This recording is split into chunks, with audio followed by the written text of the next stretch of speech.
Boa noite, irmãos. Paz seja convosco. Espero que todos os irmãos estejam bem. Graças a Deus que o Senhor nos dá a vitória em Cristo Jesus. Continuando na nossa matéria hermenêutica, que é princípios e métodos de interpretação bíblica, nós estaremos, irmãos, hoje compartilhando algumas coisas do capítulo 3 da nossa apostila. Capítulo 3, ele começa na página 31 e vai tratar mais alguns assuntos referentes à interpretação bíblica, que é o nosso caso. Aqui no capítulo 3, nós estaremos vendo hoje relações textuais e síntese teológica. O que é isso, relações textuais? A relação entre textos bíblicos que tratam do mesmo assunto, textos semelhantes, textos analógicos, tanto relacionando o texto do Antigo, como também relacionando o texto do Novo Testamento.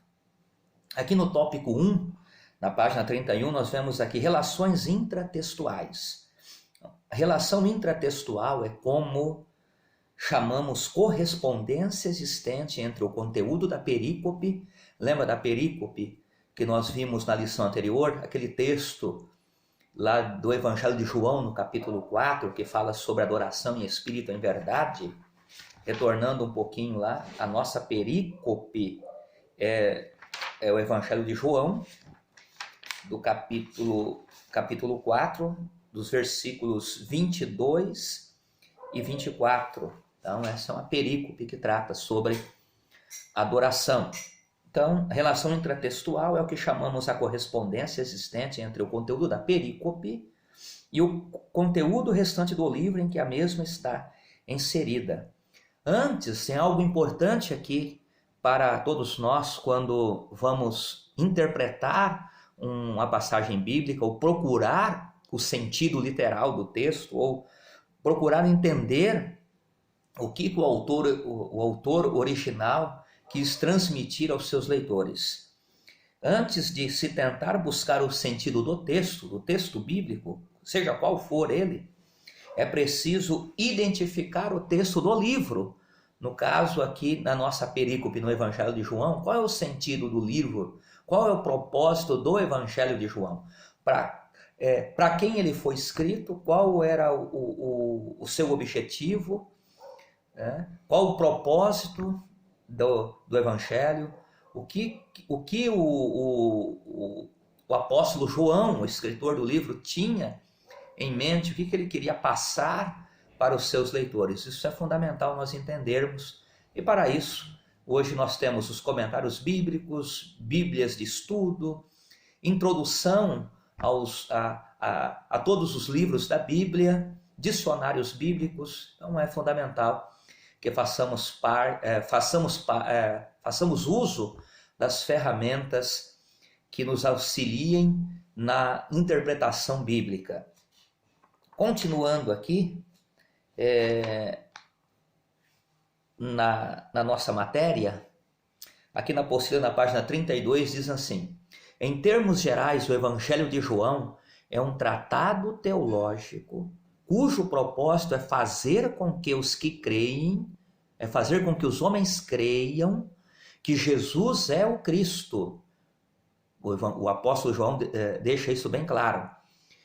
O Filho de Deus, e para que, crendo, tenham vida em seu nome. João 20:31. Então esse é o propósito do Evangelho de João, fazer com que creiamos que Jesus Cristo é o Filho de Deus. O propósito do Evangelho de João é apresentar a natureza divina de Jesus Cristo, como Filho de Deus, como Cordeiro de Deus que tirou o pecado do mundo, como Messias prometido, como ungido.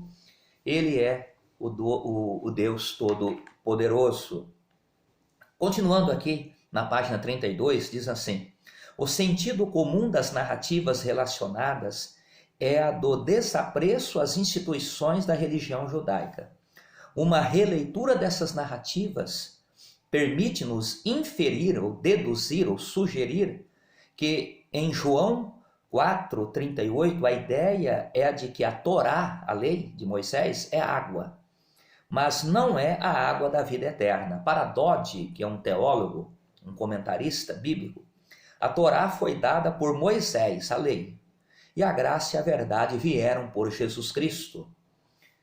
O templo perde seu significado quando a questão topográfica e ritual cede lugar à condição espiritual do celebrante, ou seja, aquele que vai adorar a Deus em espírito e em verdade, primeiramente tem que estar em sintonia com esse Deus, tem que ter intimidade com esse Deus, deve conhecer ao Deus Todo-Poderoso.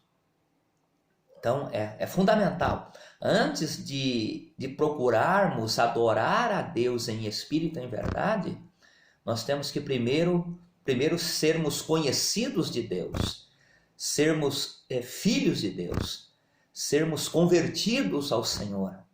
Então isso é fundamental. O templo então perde seu significado quando a questão topográfica e ritual cede lugar à condição espiritual do celebrante. Já não é o aqui ou o ali, mas quem que está adorando e como Deus pode ser adorado. Então isso é fundamental nós, como igreja do Senhor hoje, como filhos de Deus, como servos do Senhor. No tópico 2 da página 33 diz assim: relações intertextuais. Continuando nesse assunto. Relação intertextual é a conexão existente entre o texto analisado, seja qual for, no nosso caso aqui é Evangelho de João, capítulo 4, quando Jesus conversa com a mulher samaritana, falando acerca de adoração em espírito e em verdade. Relação intertextual é a conexão existente entre o texto analisado e textos de conteúdos analógicos semelhantes, ou que ofereçam esclarecimentos sobre uma ideia, situação ou tema da perícope. No caso, o tema da nossa perícope é a adoração em espírito e em verdade. O exame das relações intertextuais é uma forma específica de se aplicar a regra áurea. A Bíblia é interpretada pela própria Bíblia, desde que leiamos a Bíblia, desde que tenhamos uma compreensão geral das Escrituras, desde que façamos uso constantemente dos textos bíblicos. Não é fundamental que possamos procurar uma melhor interpretação ou uma melhor elucidação de qualquer texto bíblico que estivermos analisando, fazendo uso de outros textos semelhantes que tratam do mesmo assunto, tanto no Antigo Testamento como no Novo Testamento. Continuando no nosso estudo, no tópico 3 agora, o tópico 3 aqui da página 34 diz assim, vai falar sobre a síntese teológica. O que é síntese teológica? O que é sintetizar? É resumir, é simplificar. Trata-se da composição teológica da tese. Tese é uma proposição, é uma confirmação. A partir dos conceitos teológicos achados na perícope, no nosso caso, adoração em espírito e em verdade, no processo, o exegeta, o intérprete da Bíblia, o estudioso, seleciona as sentenças de relevância daquele texto bíblico, de relevâncias teológicas, e as examina separadamente. Então ele desmembra cada versículo bíblico, ele procura analisar o significado dos termos mais importantes daquele versículo, ou versículos, ou daquela passagem bíblica. Então é um estudo demorado, é um estudo paciente, analisando os termos principais ali de cada versículo bíblico. Por exemplo, as frases, vejo que és profeta, adorarão ao Pai e em espírito e em verdade, não parecem a princípio conterem em si elementos teológicos. Isso quando se faz uma leitura superficial. Não enquanto a análise não começa. Mais uma vez, com a ajuda de comentários, como eu já tenho dito desde a primeira aula, enciclopédias de teologia, dicionários, bíblias de estudo, enfim, partimos para uma jornada analítica destas frases. E aí a gente vai começar a analisar cada cada termo, cada frase ou cada oração presente naquele versículo bíblico. Vejo que as profeta, aqui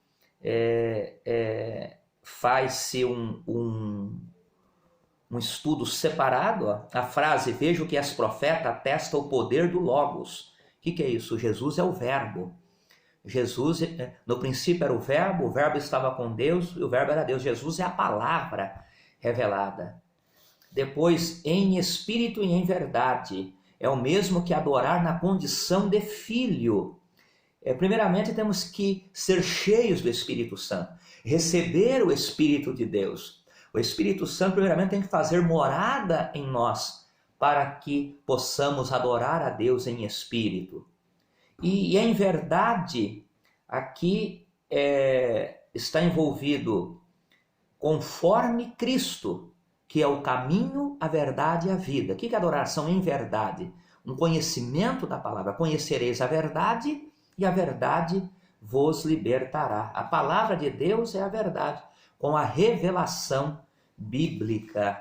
Então é fundamental que usemos as ferramentas da hermenêutica para termos uma compreensão melhor do texto bíblico que nós estamos analisando.